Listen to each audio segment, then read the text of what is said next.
আসসালামু আলাইকুম ভিউয়ার্স, আশা করছি আপনারা সবাই ভালো আছেন। আজকের ভিডিওটি সম্পূর্ণ থাকছে গরু প্রেমিক সবার জন্য।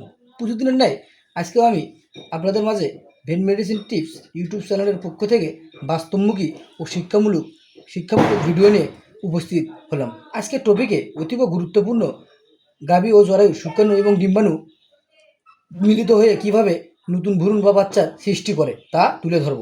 আশা করছি আপনারা ভিডিওটি দেখলেই বুঝতে পারবেন এবং কৃত্রিম প্রজনন কর্মীরা কিভাবে বীজ দিয়ে থাকে। সম্পূর্ণ ভিডিওটি দেখলেই বুঝতে পারবেন। প্রথমেই আমরা যদি বলে থাকি গবাদি প্রাণী বা গাভী বা বকনার বাইরের অংশটির নাম যোনিমুখ, যাতে বাংলায় যোনিমুখ এবং ইংরেজিতে বলা হয় ভালভার অল্প একটু সামনের দিক যদি যাই তাহলেই পাবো আমরা যোনিপথ, অর্থাৎ ভেজাই না। তারপরের অংশই পাবো জরায়ুর গিবা, বাংলায় ইংলিশে বলা হয় সার্ভিক্স। এই যে সার্ভিক্স দেখতে পাচ্ছেন। আর এখানে ভেজাইনার পরেই ইউরেন ব্লাডার থাকে, ইউরেন ব্লাডারের পরেই মূলত সার্ভিক্স থাকে। সার্ভিক্সের পর থাকে জরায়ু, ইউট্রাসের দুটি অংশ থাকে। একটা হচ্ছে ইউটেরিন অফ হর্ন আর একটা হচ্ছে ইউটেরিন অফ ইউট্রাস।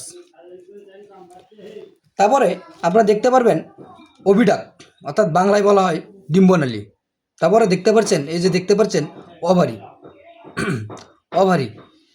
বাংলায় বলা হয় ডিম্বাশয়। এখান থেকে মূলত ফলিকুল সৃষ্টি হয়। এই যে দেখতে পাচ্ছেন, এটা একটা ফলিকুল হয়ে আছে। এই যে দেখতে পাচ্ছেন আপনারা, এটাই মূলত এখান থেকে ফলিকুল বা ডিম্বাণু সৃষ্টি হবে হাজার হয়ে এখান থেকে ডিম্বনালীর ভেতরে যায় অপেক্ষা করে। তারপর আমরা মূলত এই যে এখানে সিমেনেস্ট্রোটি লোড করা আছে, আমরা এইভাবে দিই। এই যে প্রথমেই জনিপথ দিয়ে আমরা এইভাবে গানটা ঢুকে নেব। যদি গান ঢুকাতে কম বেশি হয় তাহলে ইউরেন ব্লাডারে যায় এইভাবে বাজে, কিন্তু না, এখানে না, আমরা এইভাবেই দেবো, তাহলে সার্ভিক্সে বাজবে।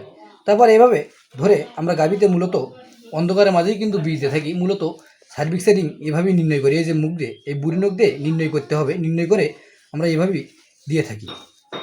এই যে এইভাবে রিংগুলো পার করে আমরা সিমেনেস্ট্রোটি এই যে জরাই দেবো।